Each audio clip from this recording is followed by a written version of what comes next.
महाराष्ट्र से आज की सबसे बड़ी खबर। महाराष्ट्र की सियासत में बहुत बड़ी हलचल है। एक प्रेस कॉन्फ्रेंस का सब कर रहे हैं बेसब्री से इंतजार। 20 साल के बाद किसी चुनाव में उद्धव ठाकरे और राज ठाकरे एक साथ आ रहे हैं और अब से थोड़ी ही देर बाद वर्ली के ब्लू सी होटल में दोनों ही प्रेस कॉन्फ्रेंस करने वाले हैं। सूत्रों के मुताबिक 227 सीटों वाली मुंबई नगर निगम में शिवसेना उद्धव ठाकरे गुट को 145-150 सीटें मिल सकती हैं, जबकि राज ठाकरे की एमएनएस 65 से 70 सीटों पर चुनाव लड़ सकती है। तो वहीं शरद पवार की अगुवाई वाली एनसीपी को 10 से 12 सीटें दी जा सकती हैं। दोनों भाई जो एक लंबे युद्ध के बाद अब युद्ध विराम कर चुके हैं और अब साथ आकर चुनावों में उतरने वाले हैं, इसका इंतजार सालों से हो रहा था। लगभग 20 सालों के बाद ये दोनों साथ में बीएमसी के चुनाव में उतरने वाले हैं और एक प्रेस कॉन्फ्रेंस होने वाली जिसमें सीट शेयरिंग का जो फॉर्मूला है वो क्लियर होगा।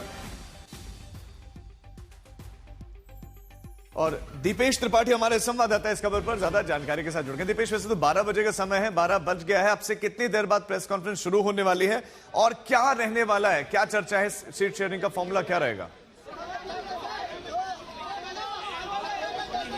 और राजीव देखिए बिल्कुल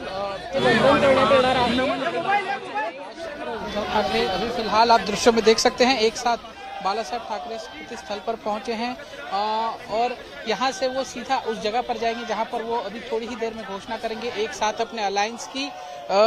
और इस बार के जो महानगर पालिका के चुनाव हैं वो दोनों ही महाराष्ट्र नवनिर्माण सेना और शिवसेना उद्धव बाला साहब ठाकरे पार्टी गठबंधन में लड़ेगी, इसकी घोषणा होगी। और कितने से और लगभग जो फॉर्मूला अभी तक सामने आ रहा है 60-40, 50-50 के आसपास का जो फॉर्मूला है, ऐसी चर्चाएं हैं। लेकिन जैसे ही युति की घोषणा होगी, इनके नेताओं का कहना है कि फॉर्मूला लगभग तय हो चुका है और युति की घोषणा के बाद बहुत जल्द ही कौन कितनी सीटों पर लड़ेगा इसकी भी घोषणा कर दी जाएगी। लेकिन फिलहाल जो दृश्य आप देख सकते हैं वो इस समय महाराष्ट्र की राजनीति में काफी ऐतिहासिक दृश्य है, क्योंकि दोनों भाई पहली बार एक साथ आ रहे हैं। 2006 में राज ठाकरे ने महाराष्ट्र नवनिर्माण सेना की स्थापना की थी। अपने भाई उद्धव ठाकरे से नाराज होकर उन्होंने शिवसेना छोड़ी थी और अपनी अलग पार्टी बनाई थी, जिसके बाद आज पहली बार एक साथ दोनों भाई यहाँ पर पहुंचे हैं। उनके जो धर्मपत्नी हैं वो दोनों भी यहाँ पर हैं, साथ ही अमित ठाकरे हों, आदित्य ठाकरे हों, वो भी उनके साथ यहाँ पर दृश्य में नजर आ रहे हैं। यानी कि पूरा ठाकरे परिवार आज एक साथ। बिल्कुल दिनेश, इन्हीं तस्वीरों को समझाएं कि ये सियासी केमिस्ट्री आखिर बने कैसे? क्या ये मजबूरी बन गई उद्धव ठाकरे और राज ठाकरे के साथ में आकर चुनावों में उतरना?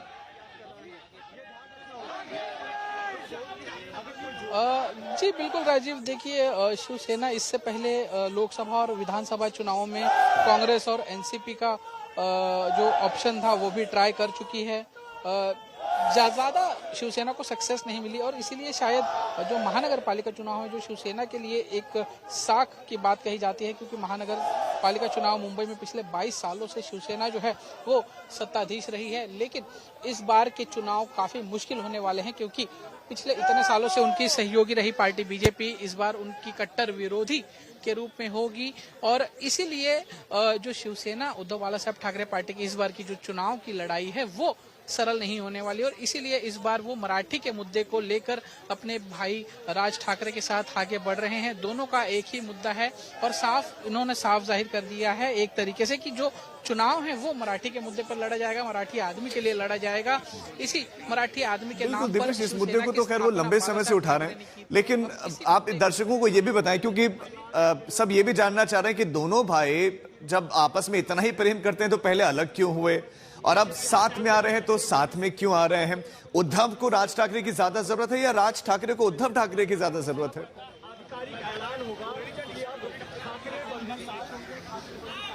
जी देखिए, फिलहाल तो राजीव यहाँ ये कह सकते हैं कि जैसे एक कहावत है, राजनीति में कोई परमानेंट दोस्त नहीं होता, परमानेंट दुश्मन नहीं होता। लेकिन फिलहाल दोनों को ही एक दूसरे को जरूरत है, क्योंकि जो नगर निकाय चुनाव हुए थे उसमें भी दोनों ही पार्टियों का जनाधार बहुत कम था। शिवसेना सिर्फ 9 जगहों पर जीती थी, जबकि महाराष्ट्र नवनिर्माण सेना जो है अपना खाता भी नहीं खोल पाई थी।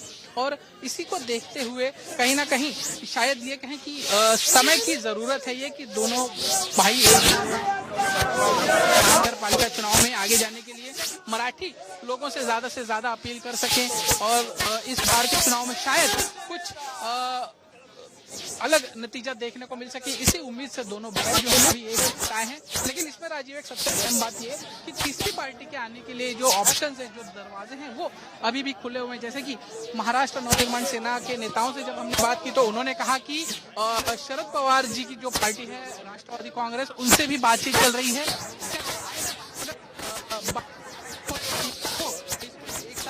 ठीक है दीपेश, कुछ टेक्निकल दिक्कत है, आपकी आवाज क्लियर नहीं आ रही, हम आपके पास लौटते हैं। लेकिन साल 2006 जब शिवसेना से राज ठाकरे अलग हुए, उनकी राहें बिल्कुल अलग हुई, और अब 2026 बीएमसी के चुनाव में दोनों साथ में दिखेंगे। उद्धव ठाकरे जो पहले शिवसेना को लीड कर रहे थे, फिर शिवसेना जो है दो हिस्सों में टूटी। असली शिवसेना इस समय शिंदे गुट के पास में है, और जो उद्धव ठाकरे ने फिर एक नई पार्टी बनाई। अब दोनों भाई राज ठाकरे और उद्धव ठाकरे साथ में आने वाले हैं।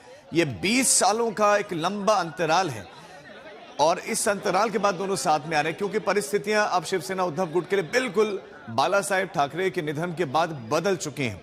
और मुख्यमंत्री बने तो सही उद्धव ठाकरे, लेकिन उसके बाद से उनकी पार्टी के भीतर टूट, और शिवसेना जो है शिंदे अपने साथ लेकर वो बीजेपी के साथ सरकार बनाए थे, और उसके बाद से ऐसा लगता है कि शिवसेना कमजोर होती हुई दिखाई दी। अब दोनों साथ में आएंगे। मराठी वोट क्या एकजुट इससे होगा? दोनों भाइयों का प्रयास क्या यही है? और जो सीट शेयरिंग का अब तक फॉर्मूला दिख रहा है, वो सीट लगभग 150 के करीब सीटों पर उद्धव गुट लड़ सकता है, यानी कि उद्धव ठाकरे की पार्टी, जबकि एमएनएस को लगभग 60 से 70 सीटें मिल सकती हैं। तो ये सीट शेयरिंग का फॉर्मूला है। और पहले जो मराठी वोटर्स था वो बंट जाता था, तो वोट जो बंट रहा था वो अब एकजुट करने का प्रयास है। ये दिलचस्प तस्वीरें हैं, 20 साल के बाद ये तस्वीरें दिखने। बाला साहेब ठाकरे को श्रद्धांजलि दोनों भाइयों ने, और दोनों भाइयों की पत्नी भी वहां पर मौजूद थी, वो साथ में। अब ब्लू सी होटल में अब से थोड़ी देर बाद वो प्रेस कॉन्फ्रेंस भी होने वाले, जहां सीट शेयरिंग का ऐलान होगा। शिवसेना यूबीटी और मन से कितनी कितनी सीटों पर चुनाव लड़ेंगे वो जो है स्पष्ट करेंगे। हमारे साथ दीपेश लगातार बने हुए। दीपेश, कितनी देर बाद प्रेस कॉन्फ्रेंस शुरू हो रही है अब से? जी बिल्कुल, देखिए राजीव, अभी यहाँ से जो काफिला है राज ठाकरे और उद्धव ठाकरे का, वो निकल रहा है, और अभी थोड़ी ही देर में 15 से 20 मिनट में दोनों जो हैं जहाँ पर प्रेस कॉन्फ्रेंस होगी वहाँ पर पहुंचेंगे और अपने अलायंस की घोषणा करेंगे। लगभग 15 से 20 मिनट में दोनों पहुंच जाएंगे, और आधे घंटे में हम कह सकते हैं कि जो प्रेस कॉन्फ्रेंस है वो शुरू हो जाएगी। और महाराष्ट्र की राजनीति की जैसे हम बात कर रहे हैं, एक नया अध्याय जो है वो कहीं ना कहीं आधे घंटे बाद एक तरीके से शुरू हो जाएगा। राजीव, अब शरद पवार की पार्टी इस समय उनका स्टैंड क्या है इस गठबंधन को लेकर? क्या वो साथ हैं? उनको कितनी सीटें मिल रही हैं? क्या उसको लेकर क्या चर्चाएं चल रही हैं? जी देखिए, फिलहाल तो जो शरद पवार जी की पार्टी है उसको अपने साथ आने को लेकर जो है फिलहाल चर्चाएं शुरू हैं। और जब एक बार ये अलायंस फाइनल हो जाए कि शरद पवार मुंबई में महाराष्ट्र नवनिर्माण सेना और शिवसेना उद्धव बाला साहेब ठाकरे पार्टी के साथ चुनाव लड़ेंगे, तब जाके ये सीट बंटवारा होगा या सीट शेयरिंग किस तरीके से होगी, ये बात पता चलेगी। लेकिन फिलहाल जो एक अलग चर्चा महाराष्ट्र की राजनीति में चल रही है दूसरे महानगर पालिका की, वो है पुणे महानगर पालिका, जहां पर उद्धव अजित पवार और शरद पवार की जो दोनों एनसीपी पार्टी हैं वो शायद एक साथ आकर चुनाव लड़ सकती हैं। ऐसी भी चर्चाएं जो है वो राजनीतिक गलियारों में चल रही हैं, ऐसी भी चर्चाएं दोनों पार्टी के नेताओं के बीच चल रही हैं।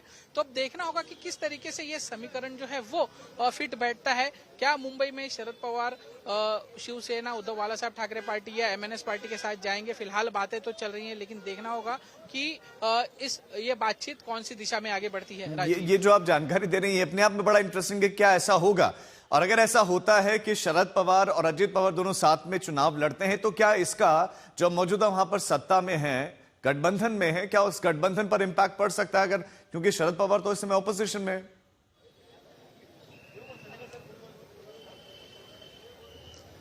जी बिल्कुल दीपेश, इसका जवाब दीजिएगा। प्रियंका चतुर्वेदी से मैं कुछ कह रहे हैं, इसका जवाब मैं आपसे लूंगा, सुनाते हैं। हुए हैं, जो भी उसकी ट्रेजरी थी, जो भी पैसा था, इन्होंने लूट खाया है और जनता का कोई काम नहीं हुआ है। तो ये सारे मुद्दे हम जनता के बीच में लेकर जाएंगे, उनका विश्वास जीतेंगे। सरकार में जो लोग बैठे हैं वो कह रहे हैं कि सिर्फ राजनीति के लिए साथ में आ रहे हैं और कितना भी कोशिश कर ले, नाम तो जो है मोदी का। देखिए, राजनीति के लिए लोग आ रहे हैं तो ये महायुति क्या है? महायुति कुछ नहीं है, महाझूठी है। तीनों की आपस में चप्पल जूते चल रहे हैं, तीनों में आकर आग से आग मेल नहीं है। पुणे में आप देख रहे हैं क्या हो रहा है, मुंबई में आप सुन रहे हैं क्या हो रहा है। ये सिर्फ और सिर्फ पैसों के लिए आए हैं, ये पावर के लिए आए हैं। तो राजनीति उनके लिए, राजनीति हमारे लिए एक सेवा का माध्यम है। इनके लिए राजनीति जो है सिर्फ पावर ग्रैब करने का माध्यम है, और ये जनता समझ रही है। किस पार्टी का होगा? मेयर हमारी पार्टी के होंगे, 25 साल से हमारी पार्टी के हैं। जनता हम पे फिर से विश्वास जताएगी। और हाँ, एक और चीज कह दूं, मेयर जो होंगे मराठी होंगे। एक आखिरी सवाल, दिल्ली रेप केस जो है वो हुआ था निर्भया में, उसके जो आरोपी है उनको रिलीव किया है, जो बीजेपी के एक्स कुलदीप सेंगर जो हैं, उनके साथ जो ये निर्णय आया है बहुत ही दुर्भाग्यपूर्ण है, महिला विरोधी है, और फिर से भारतीय जनता पार्टी की सोच दर्शाता है कि ये पूरी अपनी ताकत झोंक देते हैं ऐसे लोगों को बचाने में जो महिला विरोधी हैं, चाहे वो नीतीश कुमार जी हों, चाहे ये कुलदीप सेंगर जी हों। ये दिखाता है कि इनकी जो सोच है, और नीतीश कुमार जी के बाद जो बयानबाजी आई, गिरिराज सिंह जी हों और बाकी इनके सारे छुटभैया नेता हों, सब दिखा रहा है कि ये महिला विरोधी लोग हैं, और इसका पुरजोर तरीके से लड़ाई लड़ेंगे। और हम उस महिला के साथ, उस पीड़ित परिवार के साथ बिल्कुल खड़े हुए हैं। तो प्रियंका चतुर्वेदी ने बड़ी क्लैरिटी के साथ ये बात कही कि मेयर हमारा होगा और दूसरा वो मराठा ही होगा, ये भी उन्होंने क्लैरिटी के साथ कहा। इस विषय पर संजय राउत का भी बयान आया। संजय राउत ने क्या कुछ कहा, आपको सुनाते हैं। बहुत बड़ा दिन है। बाला साहब ठाकरे जी का पूरा परिवार एक साथ है। महाराष्ट्र नवनिर्माण सेना, शिवसेना एक साथ आ रही है। ये पॉलिटिकल अलायंस है, फैमिली का तो है लेकिन पॉलिटिकल अलायंस है। तो मुंबई महानगर पालिका हो या और महानगर पालिका, ये चुनाव में हमें बहुत बड़ा फायदा होगा। भावनिक राजकारण करताय करतो मग हे काय करताय? प्रभू श्रीराम चालतात ना भावनिक राजकारण करायला, अजून काही चालतात ना। मग आमचे राम लक्ष्मण एकत्र आले।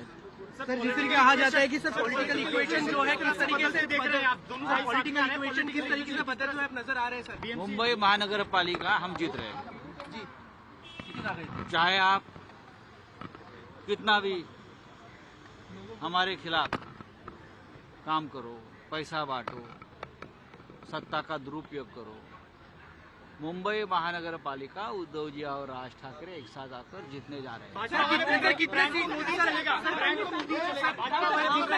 19 तारीख को प्रधानमंत्री जो है इस देश का राजनीति बदल जाएगा।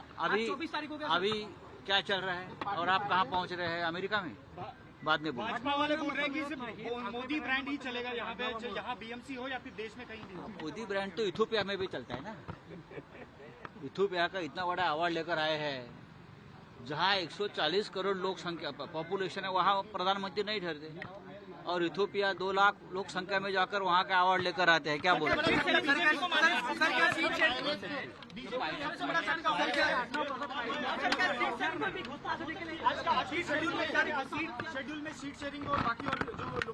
देखिए, सीट शेयरिंग जब होता है तभी अलायंस डिक्लेयर होता है।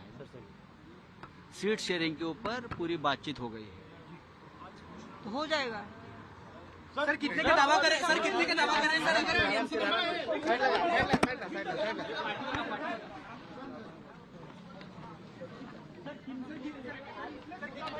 दावा कर रहे हैं सर, इस बार की जो सीट्स है बीएमसी कोई है सर, सीट शेयरिंग में छोटा भाई बड़ा भाई कोई है?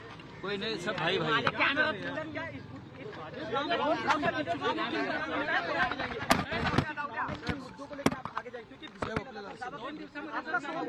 भ्रष्टाचार ही मुद्दा है। 4 साल में बीजेपी ने और एकनाथ शिंदे ने एडमिनिस्ट्रेटर के माध्यम से जिस तरह से मुंबई और बीएमसी की लूट की है, वो भ्रष्टाचार ही सबसे बड़ा मुद्दा है। तो एशिया के सबसे अमीर नगर निगम की लड़ाई है और उसके लिए अभी गठबंधन होने जा रहा है। कुछ देर बाद प्रेस कॉन्फ्रेंस भी होगी। हमारे संवाददाता दीपेश हमारे साथ लगातार बने हुए। दीपेश, आप ये समझाएं कि राज ठाकरे और उद्धव ठाकरे के साथ आने से कौन कौन से समीकरण वो साधने का प्रयास कर रहे हैं? जी राजीव, बिल्कुल। देखिए, जैसा कि राज ठाकरे और उद्धव ठाकरे जब से एक साथ आए हैं, तब से एक मुद्दा जो महाराष्ट्र में हमेशा से चर्चा में रहा है, वो है मराठी मानुस का, मराठी आदमी का। मराठी आदमी के मुद्दे को लेकर ही दोनों पार्टियां आगे बढ़ गई हैं।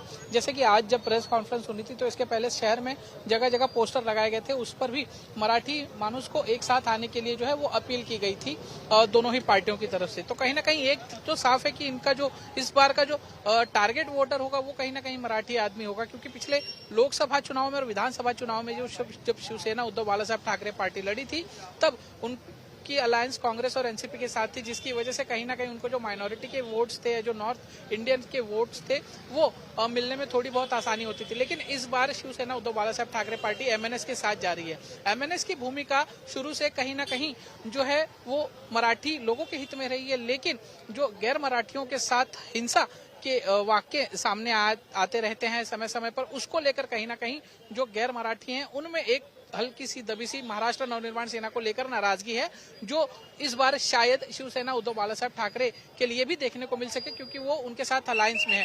और यही वजह है कि जब चुनाव होने थे, नगर निकाय चुनाव होने थे, नगर निगम के जो चुनाव हुए उसमें कांग्रेस अकेले लड़ी थी। उन्होंने साफ अपना स्टैंड रखा था कि वो महाराष्ट्र नवनिर्माण सेना के साथ नहीं जाएगी, क्योंकि जो नॉर्थ इंडियन है, जो गैर मराठी हैं, उनमें मनसे की छवि काफी पॉजिटिव नहीं है, थोड़ी सी नाराजगी है। और इसी को मद्देनजर रखते हुए दोनों ही पार्टियों ने अपना जो टारगेट वोटर है वो इस बार मराठी को रखा है। अब देखना होगा कि इसमें जो अगर कोई तीसरी पार्टी आती है तो वो कौन होगी। जैसे अभी भी इनकी बातचीत चल रही है, अभी भी इन दोनों नेताओं का कहना है कि जो हमारे साथ आना चाहता है उनके लिए दरवाजे खुले हुए हैं, यानी कहीं ना कहीं इन्होंने अपने ऑप्शन जो है वो ओपन रखे हैं। अब देखना होगा कि तीसरी पार्टी आती है वो कौन सी आती है और वो किस तरीके से या कौन से वोट बैंक को टारगेट कर पाती है। राजीव।